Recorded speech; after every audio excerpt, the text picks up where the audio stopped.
So good morning, good afternoon, good evening, anywhere you may be all over the world. So my name is Oluwatosin Maja. I'm a chartered accountant and the managing partner of John Consulting. So today we are bringing you a very important video. As you all know, we have been dropping a lot of video on business compliances, both individual, corporate organization, or business name, enterprise, or limited company, and so many other business categories, right? So we've dropped a lot of video that will shape your business, help your business to stay compliant and to avoid issues and problems with regulatory authorities and every other bodies that are involved in your line of business. So today we are looking at the Nigerian Tax Reform Act 2025.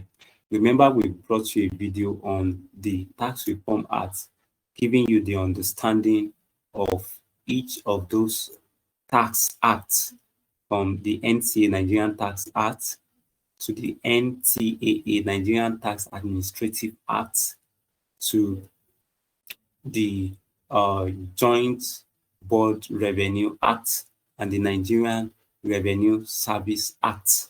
So we've given you an understanding and a clarification on what each of them represents in order to prepare for next year, 2026. Today we are looking at avoiding penalty for business on unregistered business. If you are dealing with unregistered business, unregistered person, there are tax implications for it in the Nigerian Tax Reform Act from 2025. So we want to quickly look at those penalties and how to avoid them.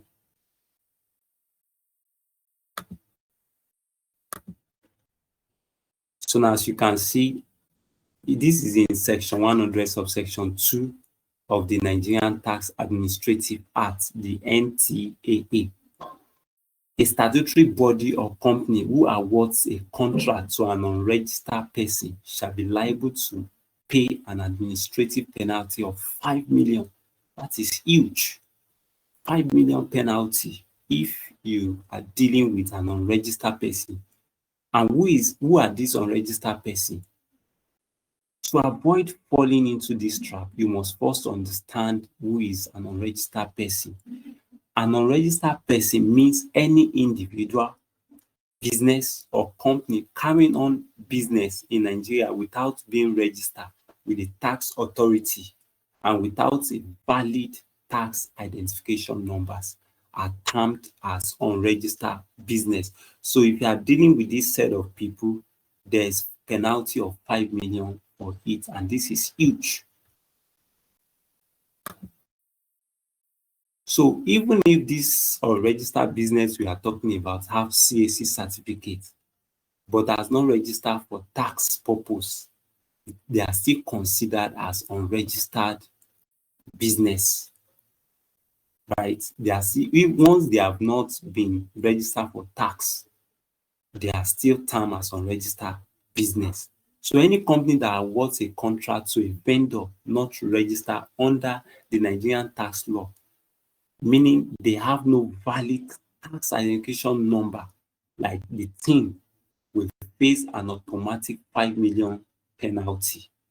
The next year, 2026, is not a joke. That's why business owner, individual, they must be ready. Entrepreneur must be ready. And that is not all. The penalty is not all. Payment to such vendor will also be disallowed as deductible expenses. You know that when you incur expenses in your business, you will use it to reduce your tax liability. But once you deal with this unregistered business and you pay for any expenses or projects that you are paying for them to do for your company, will not be allowed for tax purpose, and meaning that you'll be paying higher tax, and you don't want to do that.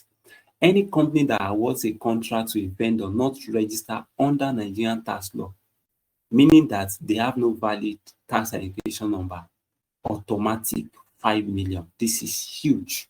Huge. It's huge. You need to avoid it.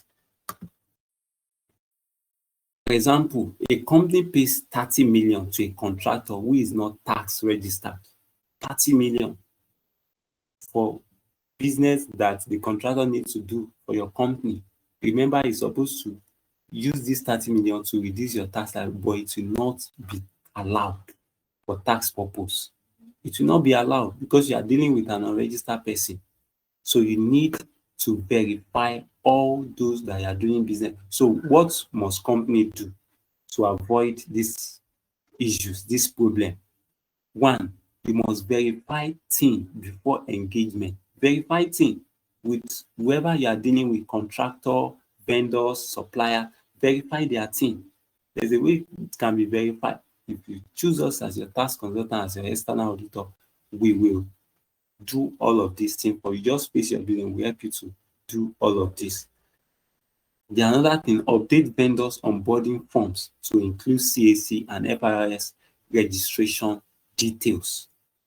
Then you must train your finance. If you have finance department, if you don't have, you have external auditor like us, tax consultants, we already know all of this rule, but if you have, you must train them.